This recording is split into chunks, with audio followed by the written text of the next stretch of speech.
abuse, anti-Semitism, wife beating, drug use by family members, that I was a quota appointment, confirmation conversion, and much, much more. And now, this. I have complied with the rules. I responded to a document request that produced over 30,000 pages of documents. And I have testified for 5 full days under oath. I have endured this ordeal for 103 days. Reporters sneaking into my garage to examine books I read, reporters and interest groups swarming over divorce papers looking for dirt, unnamed people starting preposterous and damaging rumors, calls all over the country specifically requesting dirt. This is not American. This is Kafkaesque. It has got to stop. It must stop for the benefit of future nominees and our country. Enough is enough. I'm not going to allow myself to be further humiliated in order to be confirmed. I am here specifically to respond to allegations of sex harassment in the workplace. I am not here to be further humiliated by this committee or anyone else, or to put my private life on display for prurient interests or other reasons. I will not allow this committee or anyone else to probe into my private life. This is not what America is all about. To ask me to do that would be to ask me to go beyond fundamental fairness. Yesterday, I called my mother. She was confined to her bed, unable to work, and unable to stop crying. Enough is enough. Mr. Chairman, in my 43 years on this earth, I have been able, with the help of others and with the help of God, to defy poverty, avoid prison, overcome segregation, bigotry, racism, and obtain one of the finest educations available in this country. But I have not been able to overcome this process. This is worse than any obstacle or anything that I have ever faced. Throughout my life, I have been energized by the expectation and the hope that in this country I would be treated fairly in all endeavors. When there was segregation, I hoped there would be fairness one day or someday. When there was bigotry and prejudice, I hoped that there would be tolerance and understanding someday. Mr. Chairman, I am proud of my life, proud of what I've done and what I've accomplished, proud of my family. And this process is trying to destroy it all. No job is worth what I've been through. No job. No horror in my life has been so debilitating. Confirm me if you want. Don't confirm me if you are so led. But let this process end. Let me and my family regain our lives. I never asked to be nominated. It was an honor. Little did I know the price, but it is too high. I enjoy and appreciate my current position, and I am comfortable with the prospect of returning to my work as a judge on the U.S. Court of Appeal for the D.C. Circuit and to my friends there. Each of these positions is public service, and I have given at the office. I want my life and my family's life back, and I want them returned expeditiously. I have experienced the exhilaration of new heights from the moment I was called to Kennebunkport by the President to have lunch, and he nominated me. That was the high point. At that time, I was told eye to eye that, Clarence, you made it this far on merit. The rest is going to be politics. And it surely has been. There have been other highs. The outpouring of support from my friends of long standing, a bonding like I have never experienced with my old boss, Senator Danforth, the wonderful support of those who have worked with me. There have been prayers said for my family and me by people I know and people I will never meet, prayers that were heard and that sustained not only me, but also my wife and my entire family. Instead of understanding and appreciating the great honor bestowed upon me, I find myself here today defending my name, my integrity, because somehow select portions of confidential documents dealing with this matter were leaked to the public. Mr. Chairman, I am a victim of this process. My name has been harmed. My integrity has been harmed. My character has been harmed. My family has been harmed. My friends have been harmed. There is nothing this committee, this body, or this country can do to give me my good name back. Nothing. I will not provide the rope for my own lynching or for further humiliation. I am not going to engage in discussions, nor will I submit to roving questions of what goes on in the most intimate parts of my private life or the sanctity of my bedroom. These are the most intimate parts of my privacy, and they will remain just that, private. Thank you, Judge. You will not be asked to. Before I begin my questioning of Judge Thomas, I would remind the committee and the nominee that with respect to one set of allegations, those pertaining to Professor Anita Hill, we are somewhat limited at this stage as to permissible questions. Professor Hill, as recently as late last night, continues to ask us to maintain the confidentiality of her statement to the committee. So, Judge Thomas, at this stage of the hearings, without having heard Professor Hill's testimony and without using her statement, our questioning to you may not be complete. We may have to discuss some aspects of the allegations with you at the end of these hearings. I would also note for the record that the choice of the order of these hearings was left to you. I asked whether or not you wish to go first or second, first and last, and you chose, as is your right, to speak first, and then, if you so chose, speak last. Therefore, with respect to Professor Hill, I intend to focus on the general nature of your relationship with her, her responsibilities in your office, and the environment in which she worked. So, Judge, you've spoken to some of these issues in your opening statement, but let me ask you. Mr. Chairman. Yes. Mr. Chairman. I just want to say something for the record here. This is not the appointment of a justice of the peace. This is the nomination process of a man to become Supreme Court Justice of the United States. And he's been badly maligned.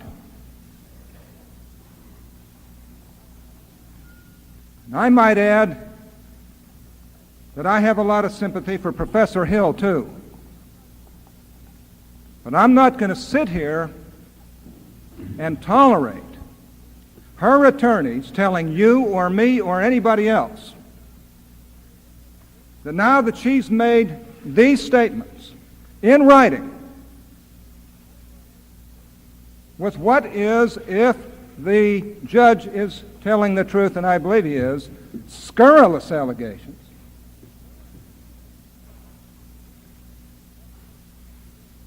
that statement can't be used, especially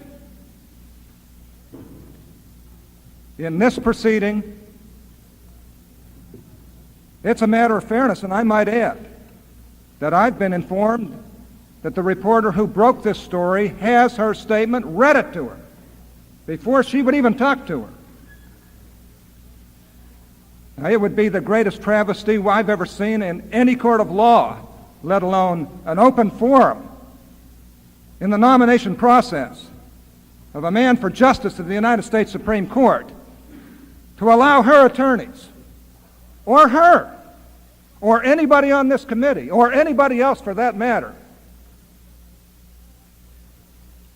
to tell us what can or cannot be used now that this man's reputation has been very badly hurt. Well, Senator, No, I'm not finished. I intend to use that statement because it is fair to use it. I don't want to hurt. Senator, let me finish. No, I will not. Well, yes, you will. Let me make Yes, a you point. will. Let me just make one. You're entitled to use the statement under the rules. No one, the chair, cannot stop you from using the statement. Well, All then right. the statement is going to be admissible to everybody. Everybody in this country is going to see it. Chairman, how can she request confidentiality at this point? When she said she... Well, Let me, if I can answer that question. That was Senator Simpson. Professor Hill says that she wants to tell her story. She did not release the statement, she says, and she wants her story told by her. Because we have given the opportunity to the judge to speak first, if he so chose, and he has, that she wants to be able to use her statement in her own words that she has thus far not released and has not spoken to publicly. She has not spoken to publicly when she comes and addresses the committee. Now, why don't we get on with this process? Well, Mr. You Chairman, can- let me- I'm not finished. Mr. Chairman, let me say, wait just a minute. Senator Thurman. Mr. Chairman, she has been on television telling her story. She's made it public. So therefore, I think the right to use that statement ought to be admitted. Now, Mr. Chairman, I didn't relinquish the floor. I did to the chairman because the Yes, chairman... I want to finish my comment. Let the senator from Massachusetts, then we'll go back to you. Everybody's going to get a chance to say All right, whatever. if you'll come back to me, I'd appreciate to me that Senator you Kennedy. outlined a reasonable way of proceeding. I think it's entirely proper that Judge Thomas be able to make what statement that he so desired, and I thought it was a very moving statement, Judge. It might be appropriate, if that is the desire, that at least we work out in terms of the committee and the committee's understanding the way that we're going to proceed on this. As I understand, the professor had indicated willing to testify first or go second, and now we're in the situation where Judge Thomas has spoken. And it seems to me that we ought to be able to work out at least the way that we're going to proceed that is going to be respectful both of Judge Thomas and the witness without getting into a lot of back and forth up here, which is not really the purpose of the hearing. And what I might suggest, at least, is that we have a very brief recess so that we can at least find out a way that we can proceed that is consistent with Judge Thomas, consistent with the others, and satisfactory to the way that the committee... Mr. Chairman, The senator from Utah. I object to a recess. The fact of the matter is, last Tuesday, a substantial majority of the Senate This is Senator Hatch. frankly asked us to get to the bottom of this. The public deserves to know now, one way or the other. And the public's going to know if I have anything to say about it. Our colleagues demanded it. They didn't ask us to just find out so much as the witness will allow us to ask, and I have no intention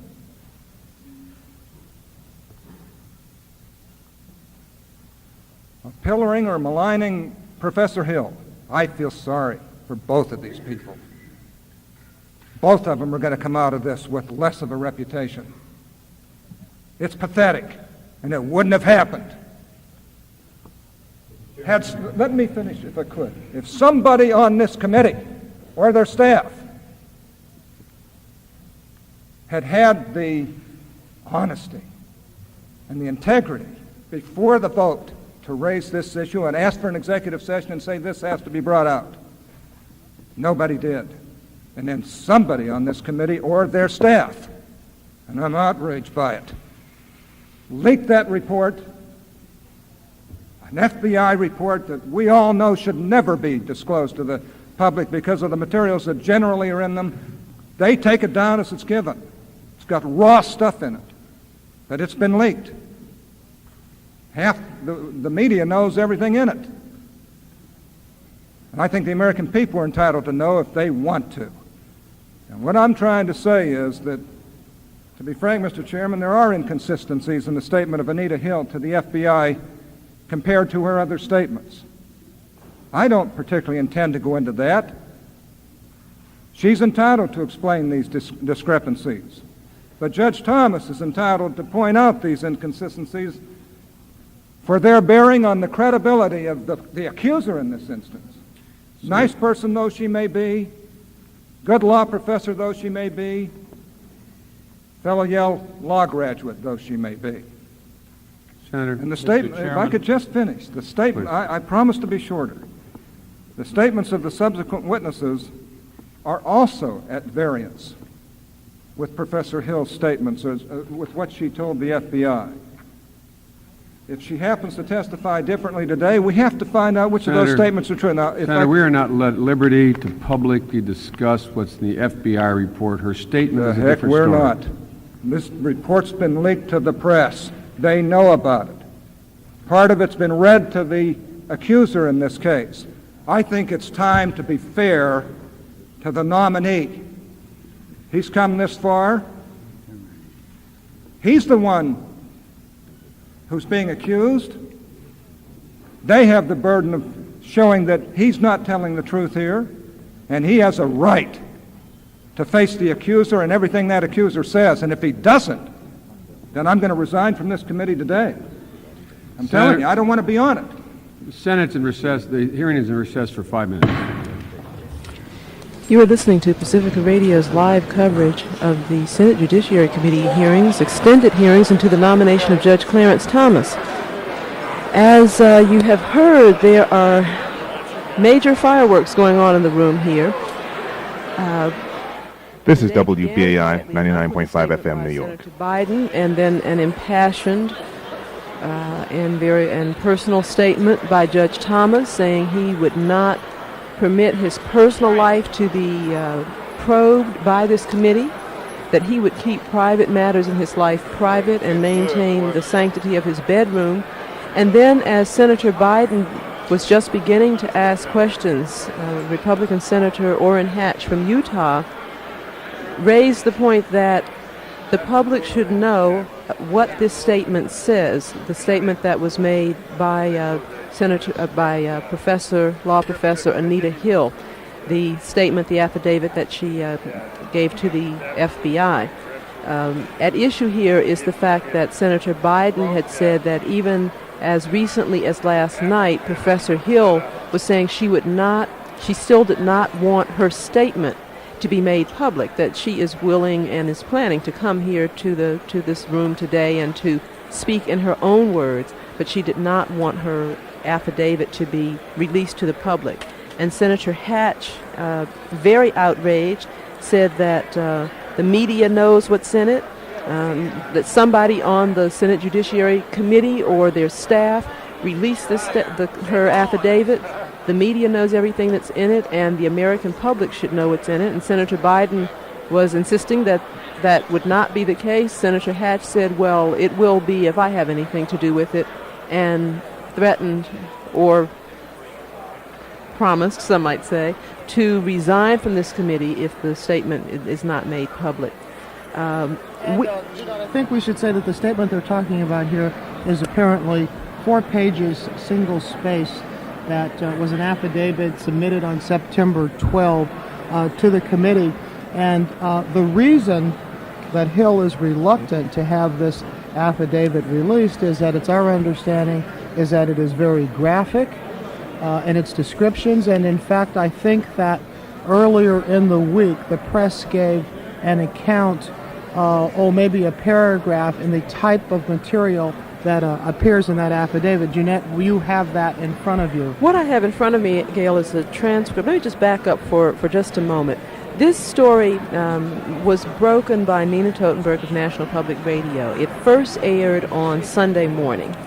And Nina Totenberg began by saying that in an affidavit filed with the Senate Judiciary Committee, law professor Anita Hill said she had much in common with Clarence Thomas and that she initially believed that common background was one of the reasons he hired her as his personal assistant 10 years ago. Nina Totenberg in her story went on to relate that Hill was raised in poverty on a farm in Oklahoma, the youngest of 13 children with strict disciplinarian parents, and like Thomas had graduated from Yale Law School, had done a brief stint in a law firm, and then was hired by Thomas as his personal assistant at the Department of Education in 1981. I am now reading the transcript of this piece that Nina Totenberg did on Sunday. According to Hill's affidavit, Thomas soon began asking her out socially and refused to accept her explanation that she did not think it appropriate to go out with her boss. The relationship, she said, became even more strained when Thomas, in work situations, began to discuss sex. On these occasions, she said, Thomas would call her into his office to discuss work, or if his schedule was full, would ask her to go to a government cafeteria for lunch to discuss work. According to Hill's affidavit, and again I am reading from the transcript of Nina Totenberg's story on National Public Radio on Sunday. According to Hill's affidavit, Thomas, after a brief work discussion, would, quote, turn conversation to discussions about his sexual interests. His conversations, she said, were vivid. He spoke about acts he had seen in pornographic films involving group sex or rape, involving such things as women having sex with animals and films involving group sex or rape scenes.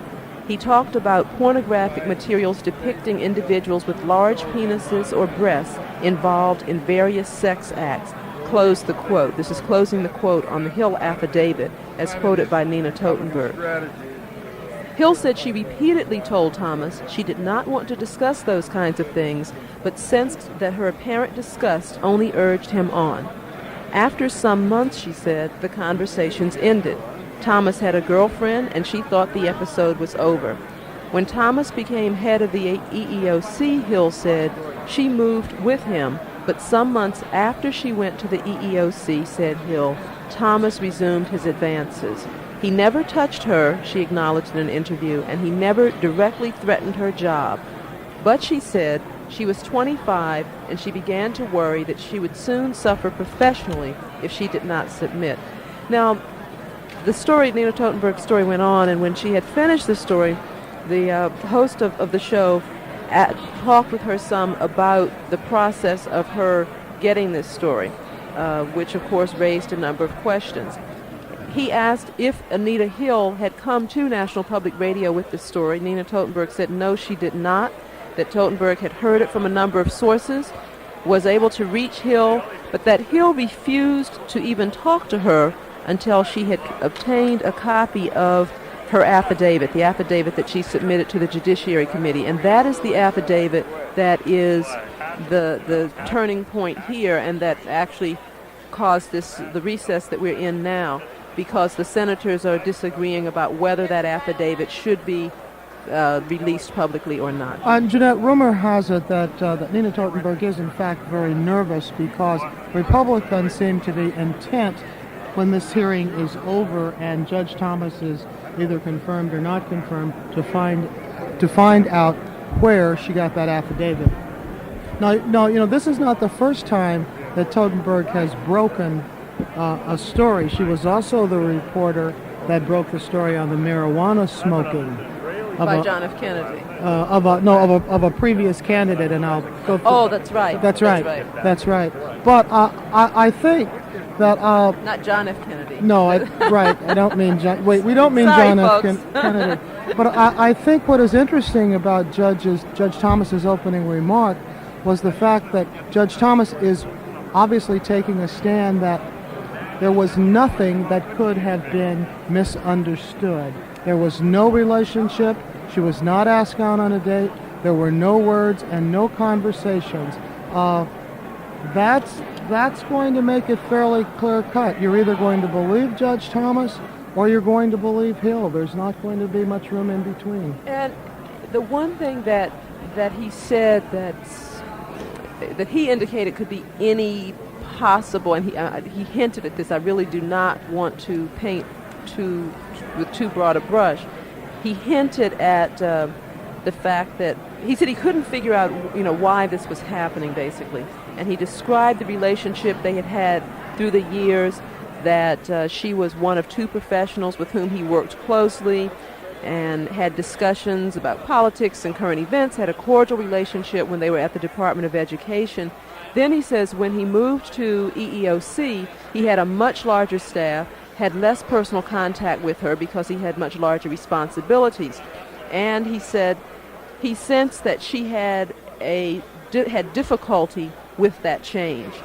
Other than that, though, his statement was very straightforward, did not try to impugn her character or to imply or why she might have made these charges. He simply said he did not do any of the things that she said, and that he had, if I can find in my notes the exact thing he said, that he had been eating his insides out, racking his brains and eating his insides out as he tried to figure out what he might have done that could be a problem. And then I was a little surprised to hear him even be somewhat apologetic in saying if he did do anything, he was sorry.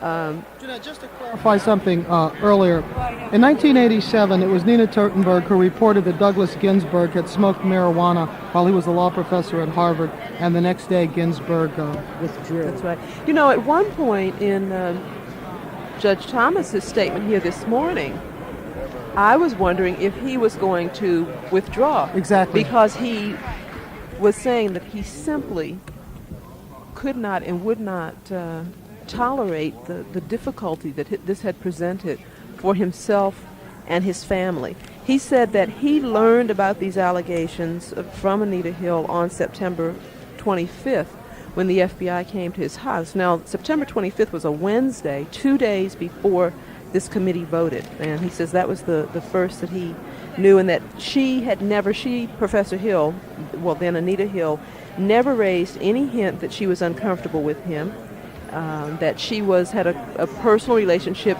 with his secretary because the three of them had worked together at the Department of Education, and he doesn't understand why if she was not comfortable, she wouldn't have gone to another woman on his staff or to that person, to his secretary. Jeanette, let's go back and briefly do a little chronology, because it was part of what Orrin Hatch was raging about, and you obviously can't see this on radio, but Orrin Hatch was literally raging.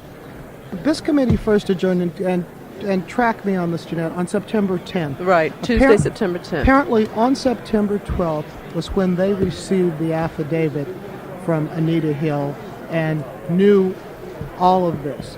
Now, Biden says that it was Hill who said, please do not disclose this information. However, after the 7-7 vote, when they went to the full Senate, they did sit down and talk to Mitchell and to Republican George Mitchell. That's right. In the Senate. Right. And that the Republican and Democratic heads of the Senate knew about this report, and everyone was satisfied to read it and let it go before the leak.